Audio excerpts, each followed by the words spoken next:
Hi guys, welcome to the Book Mash. Once again, we're here for another episode of Feature Friday, which a little side note, it's going to be changing the name here shortly if you're watching this, who knows when. We have the amazing Everly Claire here today. She is the author of a dystopian romance that has dark secrets, forbidden love, and a little rebellion in the name of chemistry. We're so excited to have her here. She's the author of the Unchained Series. Miranda, you want to tell us a little something? Yes. Yeah, I have read both Never Broken and Never Bound, and I can tell you this series is beyond emotional. It is full of the edge of your seat intensity that we all live for.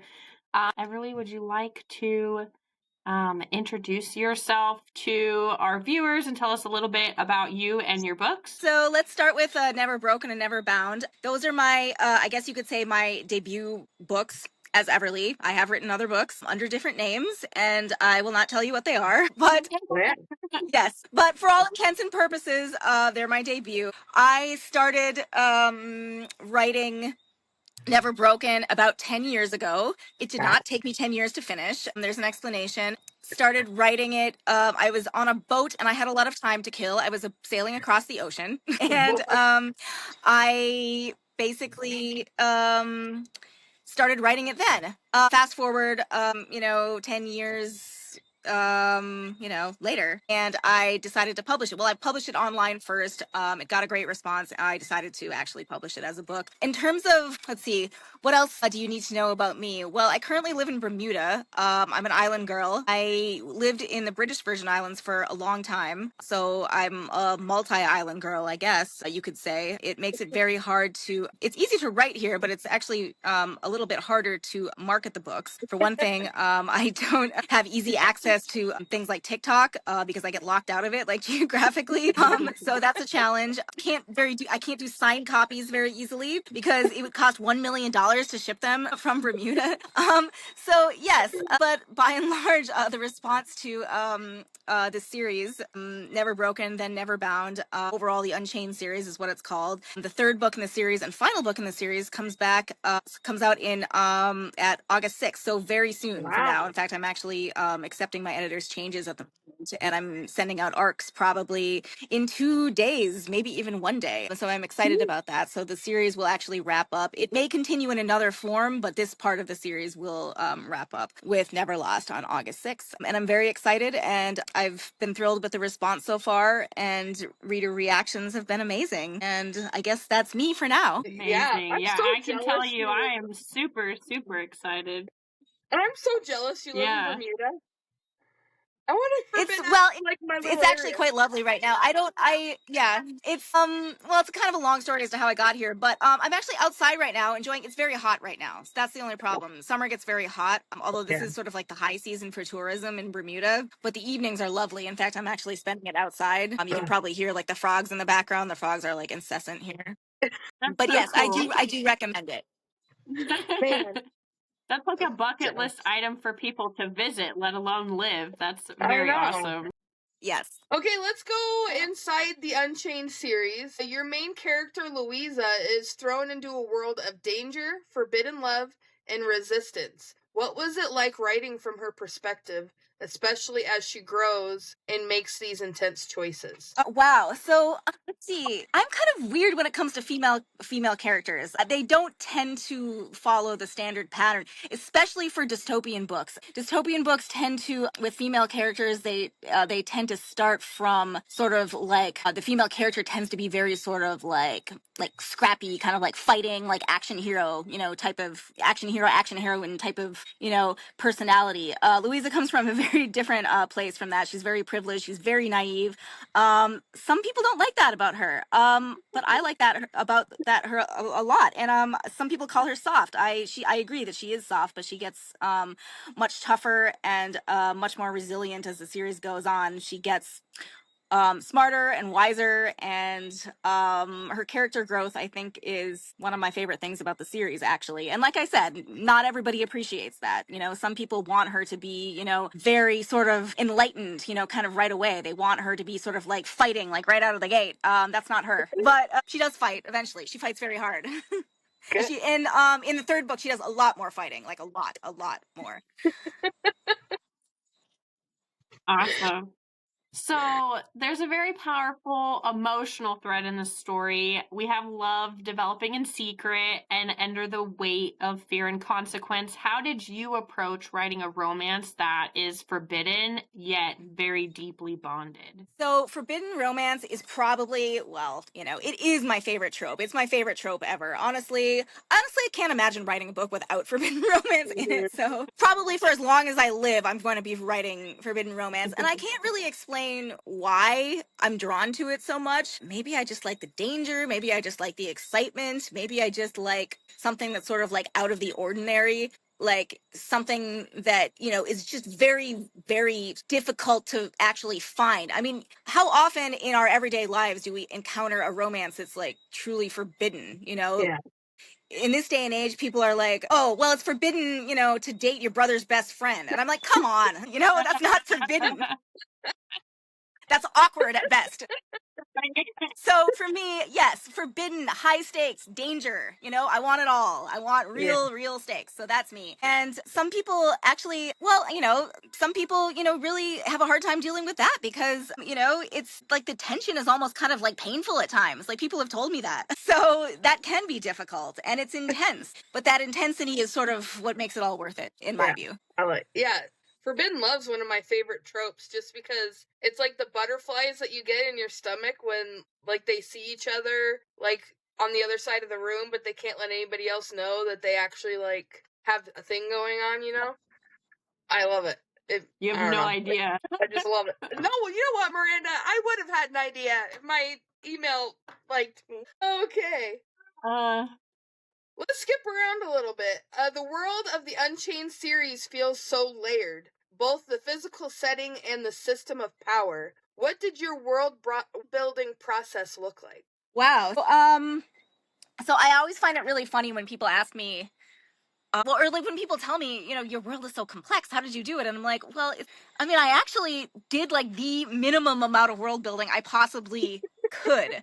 There's a reason why, I don't write like high fantasy or something like that, is because I have, very sort of, limited patience for like really, really complex world building. I mean, to me, the world exists to sort of tell the story rather than the other way around. Like I don't spend like, days, months, years kind of like planning out my world and exactly what it's going to look like and like drawing maps of it and coming up with like names of different, countries and kingdoms and things like that. I mean, it's based in, it's just sort of like a slightly, skewed, slightly horrifying version of our world, and that's kind of where it stopped. However, I mean, once you do get into the world building process, you do have to come up with rules and they have to make sense and they have to sort of have a continuity. And I think that's probably, I did work really hard on that. I didn't want to put in a world that has like contradictions in it. It has to follow its own rules. And I think when people say that they like my world building, that's probably what they're referring to, is because the system, I think, is very organized, and it's also familiar in a way, which I think is why people find it very chilling. It's not very far removed from,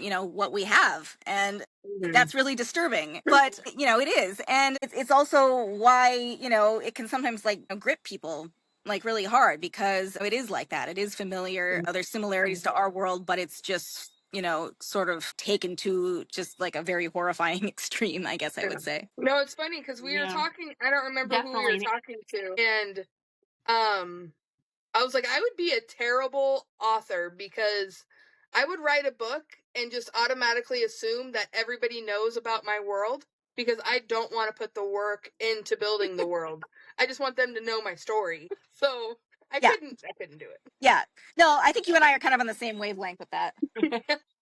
So without spoiling anything, we as readers have been told through social, in your newsletter, we know that the third book is bringing the long-awaited happily ever after. Yeah. What has it been like crafting the emotional payoff after such high stakes buildup throughout the series? You know, it was hard and it was also very satisfying. These characters have not gotten a break. You know, I really, really have like not treated them very well. I pretty much tortured them at every opportunity throughout all 3 books. They have rarely gotten a break at like any time. Even when there are like lighter moments, you know, there is sort of like the back of in the back of their mind, you know, they could like get caught or die at any second. So I mean, even that is not like very relaxing. So finally getting to write that payoff, I had the beta readers for book 3 told me that like, I mean, obviously it gets worse. Book 3 gets much, much worse before it gets better.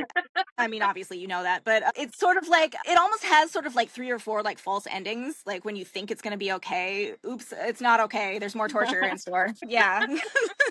I kind of enjoy doing that. I'm not sure my readers enjoy it unless, you know, they really do. Some people do really, really like that kind of thing. But I mean, I'm probably one of them, and some of them hate me, but that's fine. But yeah, so I dragged it out, but I hope it's dragged out to like the appropriate length. And it was very satisfying sort of writing. It's basically the last chapter, you know, when things finally, you know, actually calm down, happily ever after actually occurs. I mean, there's sort of like some falling action for like 3 chapters, and then, you know, and then finally it happens, and just inserting more angst, more drama, you know, just a little bit before the end. But yes, it was very satisfying. And also I do want to mention that although there is not an epilogue in book 3 itself, there is an entire epilogue novella coming, which is, I don't know.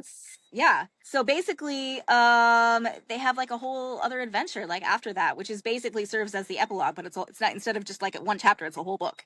And Oh, so you cool. will, you know, sort of like get to see, you know, their lives like going forward after that. And that was actually very satisfying to write because, I mean, obviously, yeah, you know, I threw in some, you know, angst and torture and whatever, captivity. There's stuff like that, but it's all very, it's not as high stakes. It's more light and light and frothy, I guess you could say. It's light and frothy captivity. I'm just like, hold on, let me write this down so I remember it. That's coming out. Yes. Okay, so let's do. It will be out when the book comes out. Oh, Ooh. awesome. So Yeah, we'll get the you'll be third able to book. read it right away. So if you read book 3, you'll be able to go straight to Ah, the epilogue novella. I love that. Perfect. I love Yeah. that so much. I can't do unfinished series. That's one thing not because like I just can't. I'm not patient. I have to know what's next, and then I have to buy all of it. I can't like buy one book and be like, "Ooh, I liked this one. Let's go to the next." I like have to buy the whole thing, even if I don't like it. Yeah. Yeah. Okay, Even let's if you don't like it. Let's I do some know. fun rapid fire questions. If Louisa had a theme song, what would it be? It would be she has a theme song. It's White Flag by Joseph, which nobody knows like by the title, but if I played it for you, you'd probably recognize it. It's like the lyrics are like, I'm going to like stomp through the hall. It's like, you know, refusing to be quiet, speaking up, you know, she's been quiet for so long and now she's going to, you know, start shouting it to the rafters. That's what it's about. But if you want to listen to the song, that's her song. Awesome. Love it. What is your favorite writing fuel? Is it coffee, tea, wine, or just chaos? Usually write very early in the mornings. With my job, it's usually more convenient for me to write in the mornings, but I usually get up at like 4:30 a.m. So yes, it's definitely coffee, and I have a specific way I have to have my coffee. Well, I not have to, but I really, really prefer having it with vanilla syrup in it and sugar-free vanilla syrup. That's how I have to have it. And so that is my writing fuel. Editing, editing and podcasting obviously is wine. I'm having some right now. Well, yeah. But you know, lighter stuff like editing, accepting changes, which I was actually just doing earlier tonight with some wine. Yes, You deserve it. Awesome. That's for sure. Yeah. If you could drop any Thank you. fictional character from another book into the Unchained world, who would you pick and how long would they survive? Oh wow. Okay. My first thought would would it be the main character from The Handmaid's Tale, June, because Yeah. she is. I think she'd be pretty good in my world. A lot of people compare the books to each other, and there's some similarities, there's some differences too. And I think I think probably June has some similarities with Louise because June was not sort of cut out. June was not a fighter. You know, she's not cut out to be sort of like a revolutionary or like a heroine or something like that. She was just sort of thrown into circumstances and forced to, you know, do the best she could. So I think Yeah. she'd do well. Yeah, that's a good answer because I've seen like some of the similarities like you're talking about between the Handmaid's Tale world and looking at your series. So I think June would be a good person too. Yeah. I love June. So Everly, we want to thank you so much for joining us and building a world that's so raw and romantic and beautifully dangerous. We cannot wait. I cannot wait to see how this is going to wrap up. If you have not picked up Never Bound or Never Broken, the first in the series, what are you waiting for? You need to read them in order before the next book drops, and you can trust me when I say it's definitely worth it. Okay. I'm so thrilled to be on here. I guess this is my opportunity to say thank you. No, Yeah. thank you. Yeah. So tell us where we Thank can you. find you.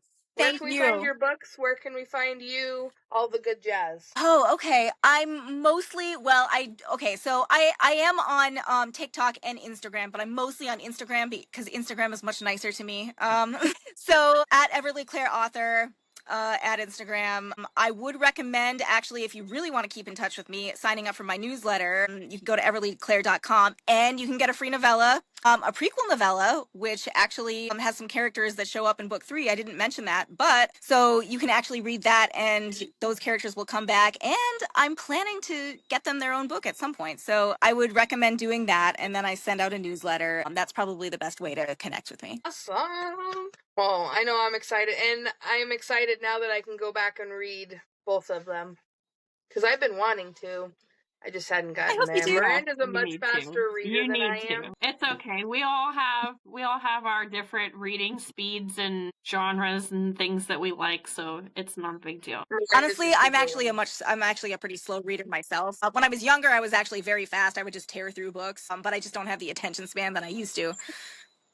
Well, and we're all busy with life and things like that, so it's different now. It took me, I actually was like you when I was younger. I would just breeze through books. I would stay up all night reading, and then once I hit college and I had to read not for fun, I stopped reading altogether.